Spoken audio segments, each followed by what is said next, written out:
भारत का पड़ोसी नेपाल जल रहा है। वहां की संसद जहां जनता की आवाज गूंजनी चाहिए थी, वहां आज गोलियों की बौछार हो रही है। नेपाल में संसद की चौखट टूट गई है। हालात इतने बदतर हो गए हैं कि सेना की फायरिंग करनी पड़ रही है, जिसमें 16 लोगों की अब तक मौत हो चुकी है। युवाओं के आक्रोश ने काठमांडू, विराटनगर समेत 6 शहरों को अपनी चपेट में ले लिया है। 12 से ज्यादा गुस्साए युवा संसद में घुस चुके हैं, लेकिन इस आग की असली चिंगारी कहां से उठी है? दरअसल 3 सितंबर को नेपाल सरकार ने फेसबुक, इंस्टाग्राम, यूट्यूब समेत 26 प्लेटफॉर्म पर ताला जड़ दिया। सरकार का कहना था कि सोशल मीडिया ने अपना रजिस्ट्रेशन नहीं कराया है। सरकार ने इन्हें कहा था कि आप सरकार के साथ रजिस्ट्रेशन कराएं, लेकिन किसी भी प्लेटफॉर्म का रजिस्ट्रेशन नहीं हो पाया। उसके बाद सवाल यह है कि क्या सरकार ने युवाओं की आवाज दबाने की कोशिश की है, क्योंकि ज्यादातर जनता यहां पर जो सड़क पर उतरी है वो जेन जी जनरेशन कहा जाता है। इस प्रदर्शन की अगुवाई जेन जी यानी 18 से 30 साल के युवा कर रहे हैं। इस पीढ़ी ने भ्रष्टाचार और सेंसरशिप के खिलाफ मोर्चा खोल दिया है, और इसी के वजह से जो तस्वीरें नेपाल से उठकर यहां पर साफ नजर आ रही है वो यही नजर आ रही है कि नेपाल में अब जेन जी जनरेशन सड़क पर उतर चुकी है।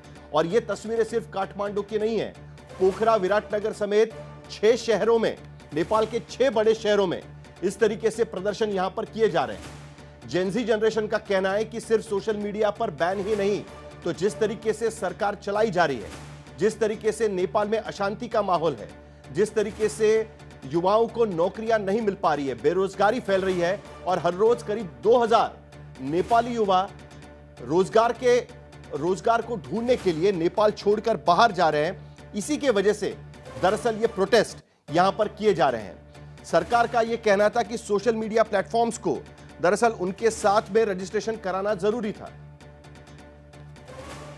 आशुतोष मिश्रा इस वक्त हमारे साथ जुड़ चुके हैं। आशुतोष, इस वक्त काठमांडू से क्या खबर आ रही है, क्योंकि अब राष्ट्रीय सुरक्षा परिषद की बैठक भी वहां पर चल रही है, 6 बजे कैबिनेट की बैठक भी होगी और लग रहा है कि पूरी स्थिति यह नियंत्रण के बाहर जा सकती है। कोई भी नेता इस प्रोटेस्ट के सामने नजर नहीं आ रहा है। काठमांडू के जो मेयर है उन्होंने इस मोर्चा को, इस पूरे प्रोटेस्ट को समर्थन घोषित किया हुआ है।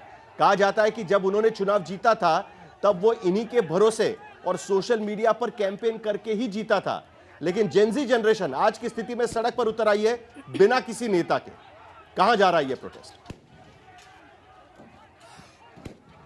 अगर मैं उदाहरण के तौर पर देखूं साहिल, तो मुझे 2022 में श्रीलंका का एजिटेशन भी याद है, और इसी के साथ साथ मैंने बांग्लादेश में 2 देश की तस्वीरें मैंने इस तरह ग्राउंड पर जाके कवर की हैं। वहां यही हालात देखे हैं कि एक आंदोलन खड़ा होता है, इनका कोई चेहरा नहीं होता है, और उसके बाद देखते देखते एक लीडरशिप आती है।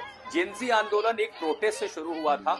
6 तारीख को सोशल मीडिया पर नेपाल में एक प्रोटेस्ट आता है कि सरकार जो बैन लगा रही उसके खिलाफ हम सड़कों पर उतरेंगे, और देखते देखते जो प्रोटेस्ट काठमांडू में शुरू हुआ वो धीरे धीरे झापा, विराटनगर, पोखरा और इन तमाम इलाकों में, हालांकि अभी मैं आपको बता दूं कि जो मधेशी इलाके हैं, जो तराई के इलाके हैं, वहां बहुत ज्यादा असर नहीं है, लेकिन पहाड़ के जितने इलाके, इस बार एक और बड़ी खबर भी आ रही है, पोखरा में, जो कि गंडकी प्रोविंस है नेपाल का, पोखरा में जहां पर मुख्यमंत्री का दफ्तर है, वहां पर भी प्रदर्शनकारी पहुंचे। उन्होंने सुरक्षा को भेदने की कोशिश की है, जिसके बाद पूरे पोखरा में इस समय कर्फ्यू लगा दिया गया है। पोखरा के जो मेयर है धनराज आचार्य, मेरी उनसे बात हुई है, वो इस समय दुबई में है एक औपचारिक फंक्शन में। उन्होंने भी कहा कि जैसे हालात के बारे में जानकारी मिली है वो तत्काल लौट रहे हैं। इस समय पोखरा, काठमांडू में अब तक 14 से 15 लोगों के मारे जाने की खबर है।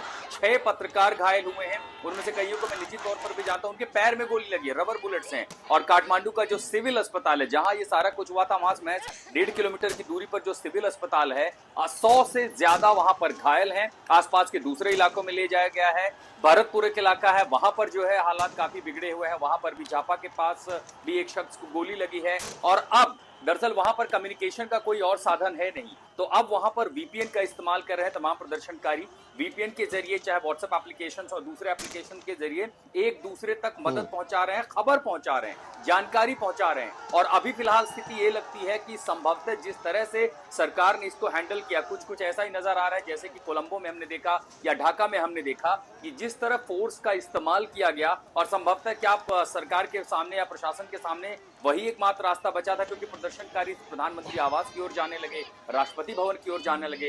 काठमांडू में जितने भी संवेदनशील इलाके हैं, उपराष्ट्रपति का घर हो, उपराष्ट्रपति का दफ्तर हो, प्रधानमंत्री का घर बलुआटार में जहां पर है, वहां पर जहां सुरक्षा परिषद की बैठक चल रही है, और तमाम जो इस तरह के महत्वपूर्ण इलाके हैं वहां पर सेना ने मोर्चा संभाल लिया है, सुरक्षा तगड़ी कर दी गई है। तराई इलाकों में अभी फिलहाल हालात बिगड़ रहे हैं। अभी ये कहना कि इस पर काबू पा लेगी सरकार बहुत मुश्किल होगा, क्योंकि इसका कोई चेहरा है नेपाल नहीं। की हालांकि अब वहां पर एक और अलग खतरनाक बनती जा रही है, application आ रही है। क्योंकि आम तौर पर जब प्रोटेस्ट किसी भी नेता के बिना किए जाते हैं तब उस पर काबू कैसे किया जाए, ये सबसे बड़ा सवाल होता है।